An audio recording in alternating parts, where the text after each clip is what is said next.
Good afternoon, conference, and welcome to what was, the last time I checked outside, a very sunny Bournemouth.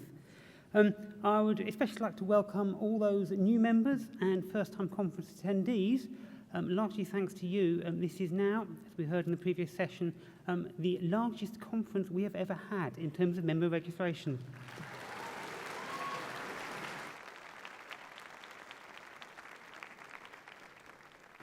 And now, to formally open conference, I would like to invite the President of the Liberal Democrats, in her inaugural speech to conference as President, Sal Brinton.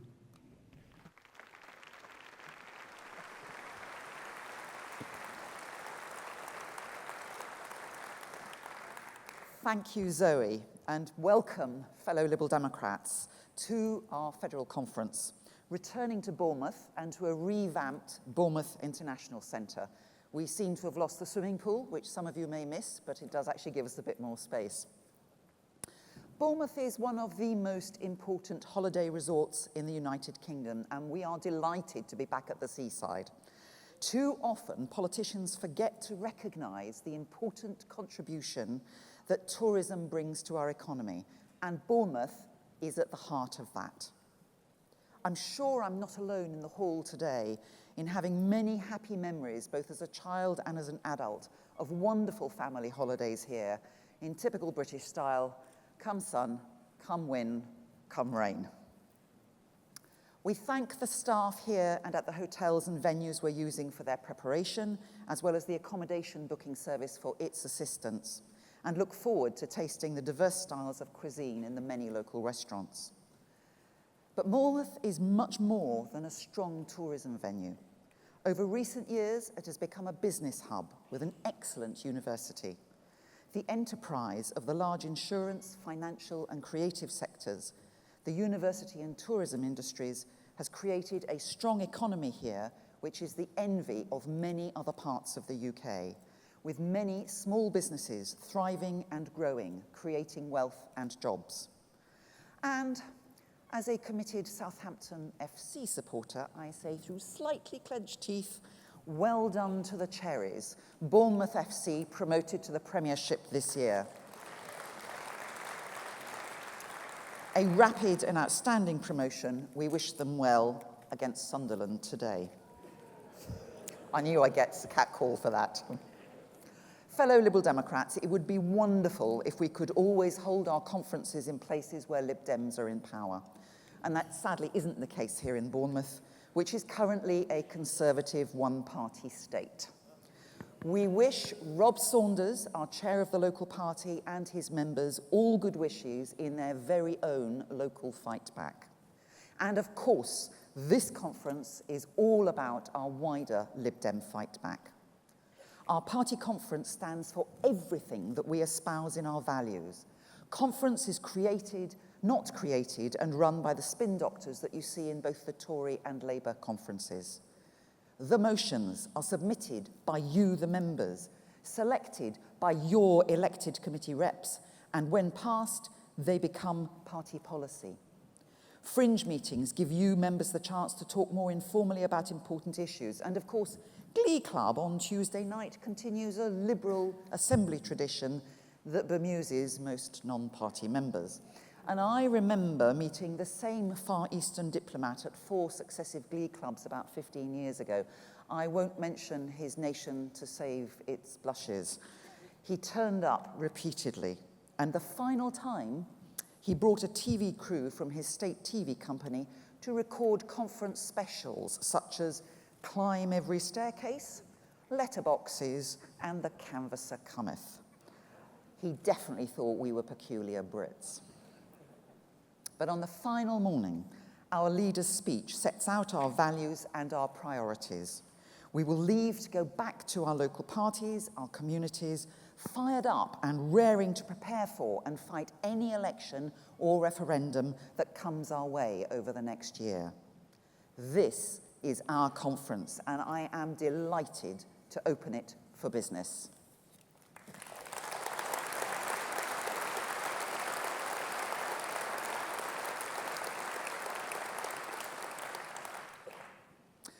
Fellow Liberal Democrats, the last couple of years have shown us that traditional assumptions about politics are useless. Our world is being turned upside down, and it's unpredictable even to the pundits. It brings to mind Lloyd George's famous comment, "The world is becoming a lunatic asylum run by the lunatics." Now, he said that over 110 years ago, but perhaps some things never change. Now, one of the sad roles of being your party president is saying farewell to those who have died in recent months.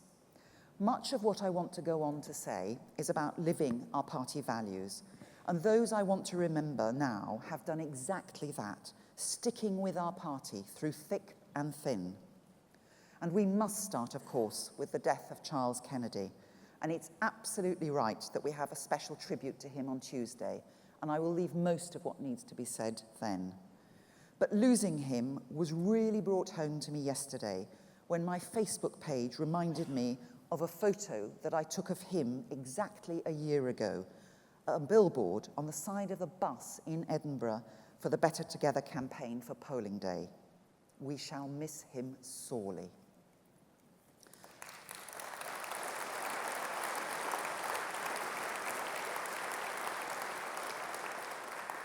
David Bellotti was a towering force in the Liberals and the Liberal Democrats.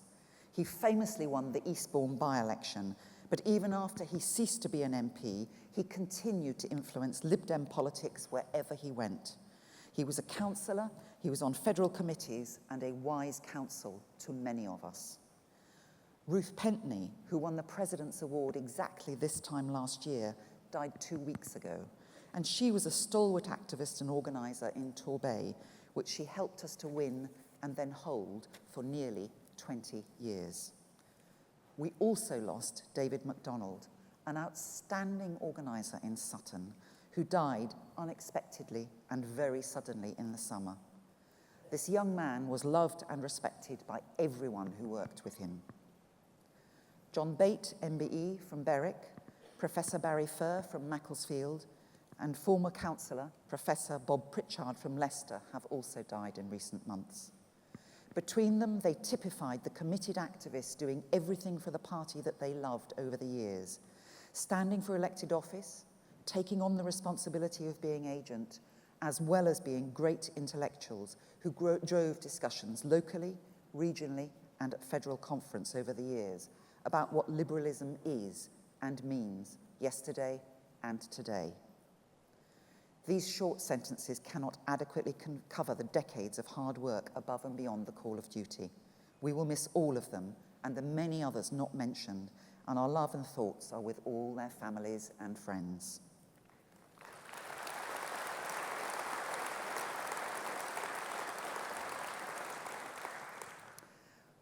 Conference, we faced our hardest results in decades on the 7th of May, made much harder in recent weeks by watching David Cameron undoing many of the things that we achieved in coalition government.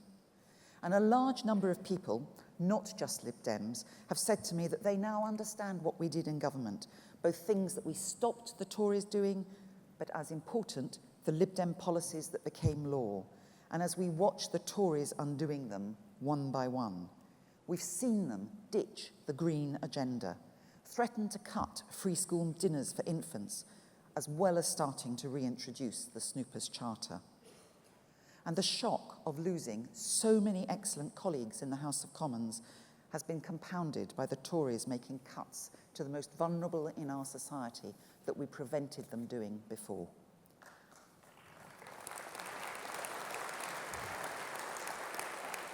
But we also have to look at Labour and how their leadership campaign over the last 4 months has resulted in an astonishing mandate for Jeremy Corbyn and a real shock to the whole Labour movement as it tries to work out exactly where it stands in British politics. Now, I've decried the left-right paradigm in politics for as long as I can remember. For me, it's always been about liberal versus authoritarian axes. But this time last week, in the space of a short announcement, the Labour Party raced from the centre ground in British politics to the far left. We should be under no illusion about the seismic change that this will cause to the Labour movement and to the wider political world, including liberal democracy. The May result shows once again how our voting system is broken. Now, whatever one thinks of their policies, it is just not right that UKIP, with close to 4 million votes, have just one MP. It is not right that the Greens, with over 1 million votes, also have just one MP. And it's not right that our 2.5 million votes gave us just 8 MPs. That's 300,000 Liberal Dem votes per MP. If we'd had PR, we'd have had around 50 seats. Now, you need to contrast that 300 votes for a Lib Dem MP with 34,000 for the Tories and 40,000 votes per Labour seat that they won.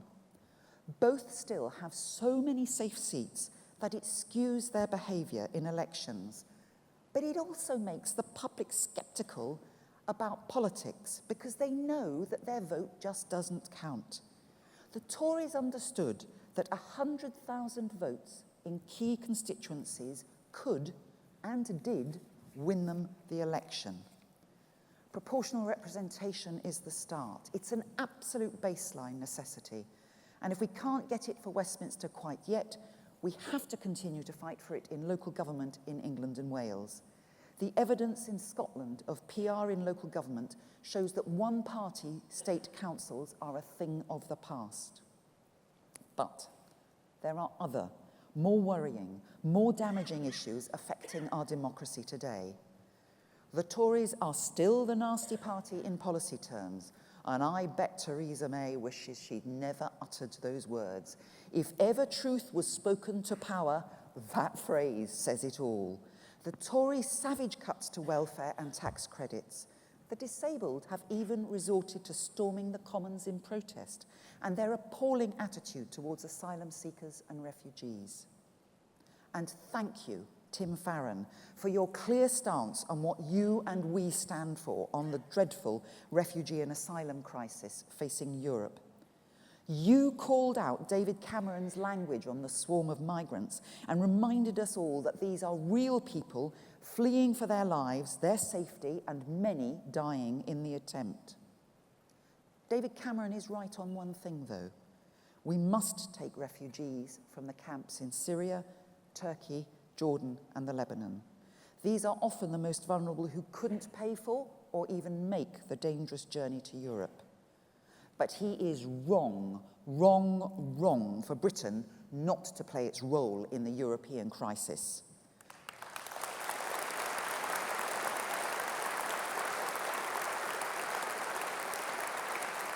And he is wrong to threaten to take money from the aid budget to fund the refugees coming here.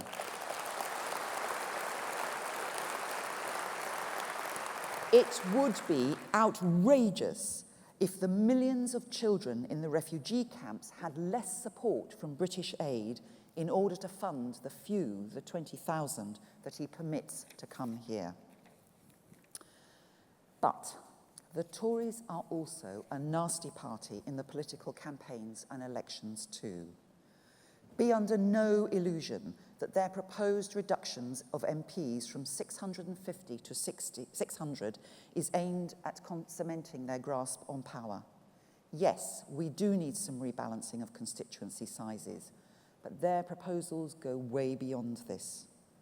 And be under no illusion, they want to kill off any opposition, be it Labour, UKIP, and us as well. All of this because of their belief in their fundamental right to govern at all costs. And costs is an appropriate word. In the late 1990s, everyone agreed in politics that money spent in elections at local areas needed to be evened out so that the rich couldn't buy seats, which was, of course, you will remember, also one of the driving forces for the Great Reform Act in 1832. The Political Parties Elections and Referendums Act 2000, known affectionately as PAPIRA, or perhaps not so affectionately by the party treasurers and compliance people amongst you, set out local spending limits by candidates in elections. But in May 2015, the Tories threw that to the winds. They have found a way round these limits, and what's worse is it looks as if it is legal. In their target seats, they have spent enormous amounts of money on direct mail from David Cameron, spending at a level that no other party can match, which makes the local limit a joke. In seat after seat that they targeted, including Watford, where I live, we saw David Cameron letters and leaflets not just outnumbering our own leaflets, but outnumbering their own Tory candidates' leaflets.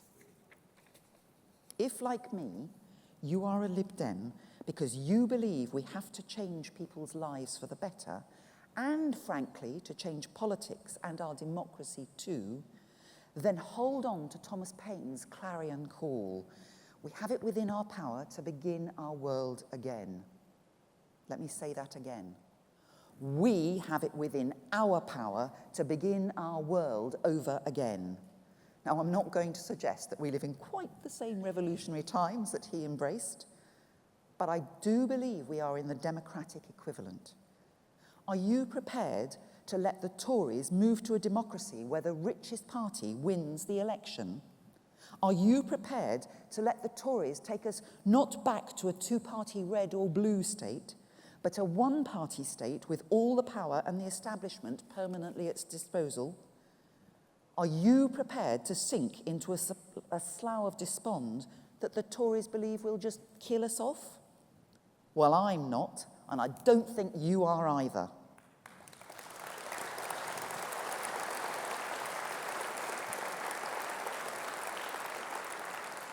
Now, we have to leave Labour to sort themselves out. In the brief week since Jeremy Corbyn became leader, they are discovering that whilst people like the idea of an unspun hero, they aren't quite so sure about how attractive it appears in the leader of the opposition. They tried to make their leadership election more democratic, and because it wasn't thought through, ironically, ended up devising a Stalinist approach, barring the left from voting. Their attempts to bring more democracy created more division because it isn't part of their basic values. Labour have always reverted to control.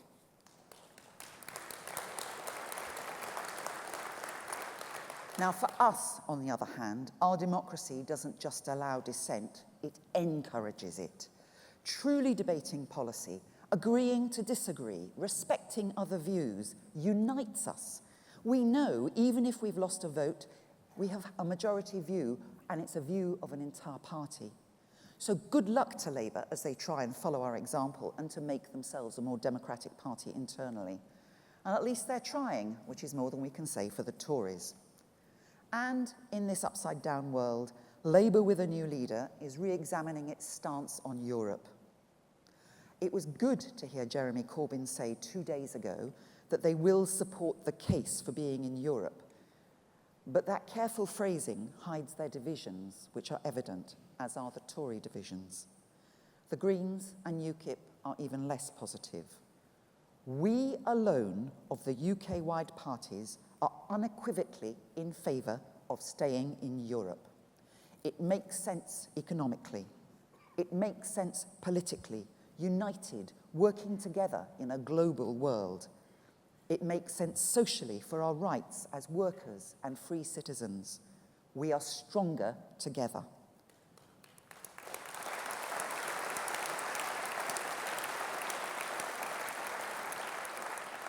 Unless any opponents think we only ever talk about it as if it's perfect, we Lib Dems aren't afraid to talk about reforming European structures, unlike UKIP, who don't even turn up to vote in the European Parliament on key things such as the budget. We keep hearing that the public are sick and tired of the old politics. Well, I believe that there's only one party ready and willing to give them a new approach. There's only one party with a leader not afraid to take on the establishment and call them out on their inhumanity, be it opposing welfare cuts, housing shortages, or helping refugees, and that's Tim Farron. There's only one party with grassroots campaigning at its heart because it believes, we believe, above all else, As John Stuart Mill said, the worth of a state in the long run is the worth of the individuals comprising it. The Liberal Democrats is that party. Now, we know we have a long road back, but we've shown in the brief months since the general election that we individuals, but equally is determined to play an active role where creative action can advance the liberties of all. Fellow Liberal Democrats, we have a role to play now. In our brave new world, we will have to do it all ourselves. No longer do we have the professional resources of yesteryear. We will have to retrain ourselves to take on the new roles that professional staff may have done in the past, to fight campaigns in new areas locally and online, and to find anew our zest for going to by-elections and target seats to help them win. To use new skills to win elections. We've done it before, and we will do it again. And to increase our members and activists. But I prefer to put it another way before I sound to start like an email from HQ. I want us to encourage people to join our liberal journey. A journey where we live our values, where we run our party by our values, where we stand for public office and in government at local level or higher and run by our values. Because that is the only way our country will have a democracy that works for all, where people feel in charge of their own destiny,